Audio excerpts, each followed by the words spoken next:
So we're going to take a look behind the scenes at this production, and it's called Dub Life. It's a track that has a real nice kind of deep, kind of dubby flavor to it. And what I'm going to do is I'm going to take you through the elements of the construction. What I will say before we kick off, and clearly you can see this is an Ableton deconstruction. What I'll say is that the beginning, the original idea for the track was put together in Machine standalone. And so what I did in this particular instance was create the programming and all of the key elements in Machine first, and then I exported as audio. So in fact the majority of the elements here are going to be audio, so I've just expanded here, and I just did that by clicking the triangle here whilst holding down the Alt key and clicking, so it expands everything out so we can see the detail of the clips. So you can see a majority of audio files. There is a little bit of programming here, and so you can see that there are some elements on top. So this isn't going to show you exactly what happened. This is more of an arrangement and a kind of a composition video, really, just so that you can kind of see this whole thing dissected and get to understand the elements that come in at specific points and the role that they play in the production. So I'm going to play it from the beginning, and let's have a look. Let me just tell you something first. There is a texture that you can hear in the background. This is vinyl noise, and I've literally looped this. So look, let's have a listen. The other thing that I did was I used the EQ3 to roll off the low end on there. I didn't want that rumble on there because I felt it was going to basically color the mix too much. All right, so this is just being used for that grainy texture. I'm going to take the solo off. Let's have a listen again. So you can really hear that it adds a nice dimension there. I'm going to drag it up to the top. You can tell my random composition kind of structure, that's an element that I added towards the end. And so I just think it's going to be easier if I place it at the top here so we can just isolate that. So I'm going to take the vinyl effect off. So back on again. I love the texture of that vinyl noise. It sounds great, and it's just a little bit of a sample that I've had for a while, literally looped. So what else have we got? We've got the kick. Just going to check if there's any processing. You can see here that I've used the EQ3 to roll off some very low frequencies, below 50 Hertz. This is because the bass itself in the track is really quite heavy. So it was a little bit of a compromise on there, but I think overall the effect is good. Let's have a listen to the clap. Now this sounds as it does because it's running through this impulse here. So this is the convolution reverb. It's a Max for Live device, and this is using this impulse called BM7 Ambient Chamber A. Let me take it off so you can hear what it sounds like without. It's a very raw, clipped clap sound. So what's happening is the reverb that it's running through, and this is running through in an insert configuration with a dry wet mix set at 15.4%. This is adding the space after the clap. So that gives it a real nice atmosphere. So once again, let's take a look at the next element that comes in. That's the percussive hit. It's going to move it forward. Now this is a wicked sound. Okay, so this had the space added to it in the Machine project.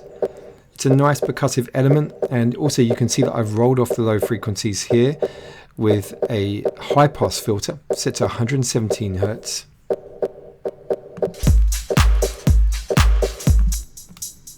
Some additional programming on the drums. So it's a little tambourine, almost a little bit of hat and tambourine combined there.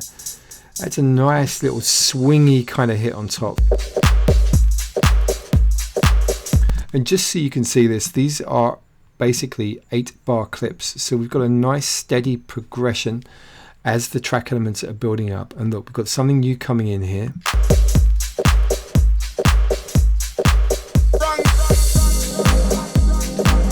Now that run vocal is a little bit of a hook, and it's occurring at certain positions. You can see here that it was an a cappella, as a Beanie Man a cappella, and it's just a very short hit of that so that I don't get in trouble. And basically then we've got the guitar rig, with the tape echo. So this is that Roland Space Echo emulation. It works really, really nicely. Guitar Rig isn't always about guitar effects, okay? So you can use it in your conventional productions. It doesn't have to be about guitars. There's some lovely effects in here. So Guitar Rig is something that I use every now and again for sure. And then we've got the EQ here, and that's working just to bring out certain frequencies here and also roll off the lows. The reverse crash is used to signify the next section coming in.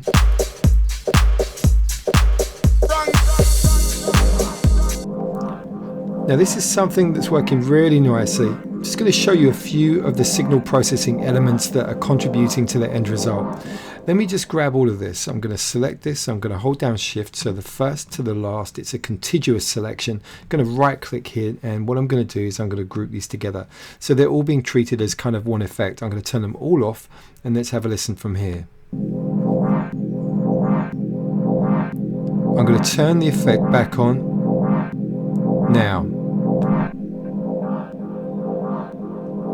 So let's take a look. What's happening? The first effect is basically taking out the low frequencies. I felt that was sounding really muddy when you consider all the other elements on the go.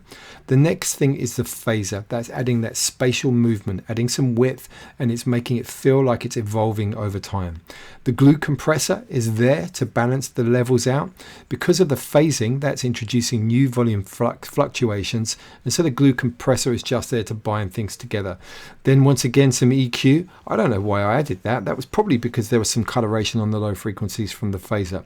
And then finally, the ping pong delay with just a dash of signal there, 34%. But it sounds absolutely lovely.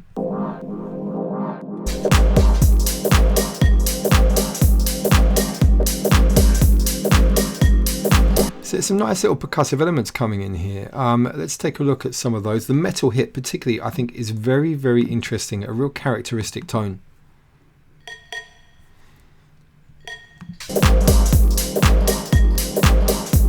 Some additional hats that I programmed in. A little bit of reverb space on that sound. So they're all working in a complementary fashion.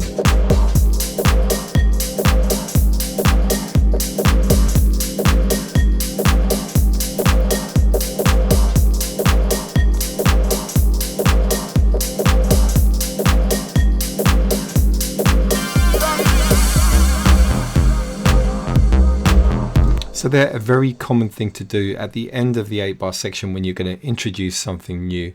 Bring another element in that bridges the gap. You can see literally this is transitioning over that point. Bar 41 is where the new section kicks in. So this is really just kind of smoothing that over. You see the reverse crash, then also this 80s synth. I remember this is from the battery library. Okay, so you'll find it somewhere there. The vocal also with the delay bridging that over. And we have a new element. So this is the bass line programmed in here. And this is on Reactor. It's the emulation of the Mini Moog, so this is Monarch, and it's I'm trying to remember what I did here. You can see all the settings. I think it was just a very simple customization of the default patch, so that's working nicely, and it's got a real solid weighty feel to it.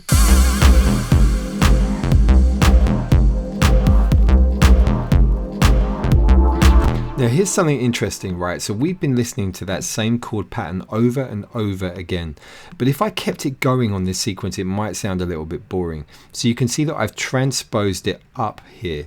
So we've now got a new variation and it really catches the ears. It feels like it's allowing the track to progress without getting too boring, okay?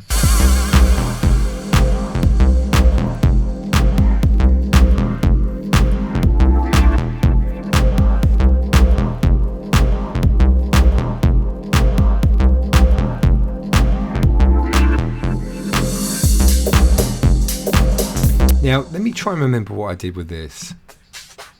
Yeah, that sounds to me like a real standard tops loop, you know, from a library. And I added that just to add a little bit of extra texture. I mean, already I've got quite a few hats and stuff going on, but that felt like it really benefited it. We're coming up to some music here. Look, take a look.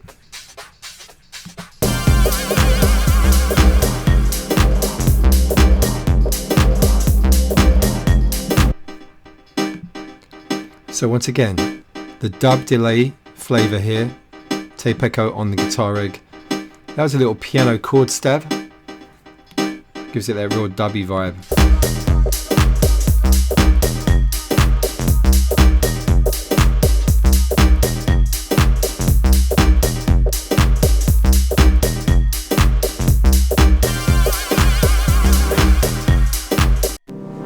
So this is nice. It's like a mini Moog kind of chord.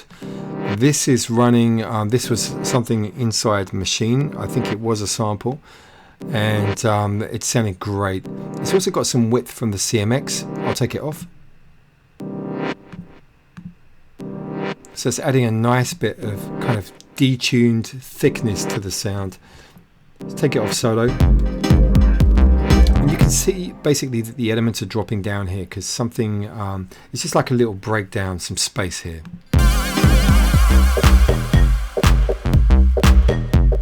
Stripping the elements back, you know, when you're in a club, this is almost like a rest for your people on the floor.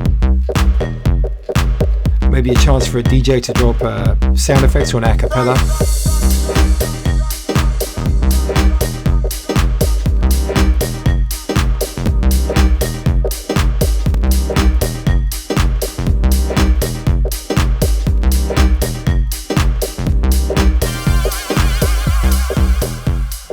And now stripping stuff down again.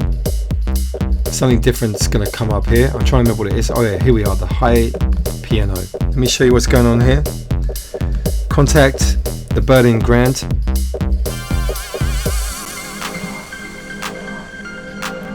With some effects here as well.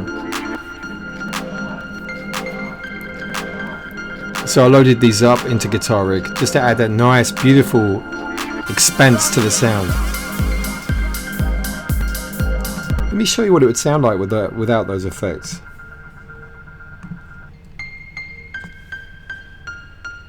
Also, you can see a little bit of a dip here. I felt that the frequencies at 1.7K were just a little bit too harsh.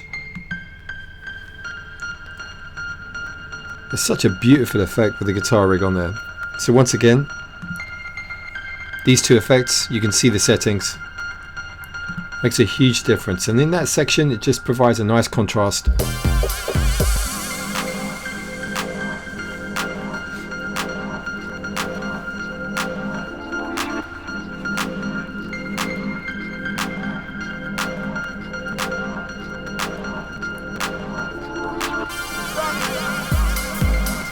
Just some subtle drum elements coming in here.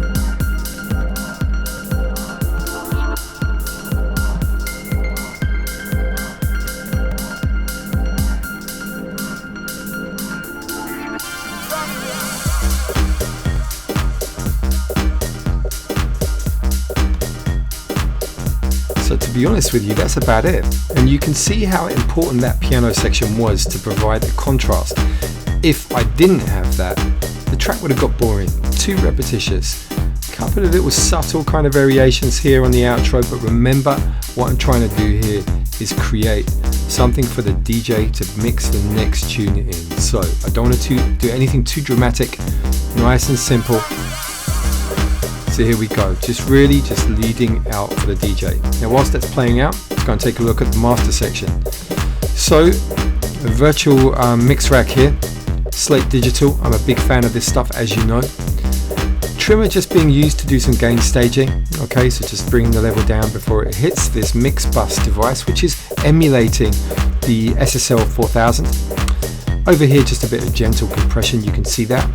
The Neve EQ, just rolling or increasing the bass here, dipping a little bit just above 360 Hertz. I'm dipping a little bit just above 3.2K and lifting some highs out here. And then the trimmer, just bring the level down so that I don't go too hard into this L2 here. And you can see there's hardly any attenuation here. So nice and subtle, nothing distorting, everything all balanced nicely. And that's about it. So that's Dub Life. You can download it at the moment on SoundCloud, and I will put a link in the information below. And if you have any further questions, just give me a shout here on YouTube.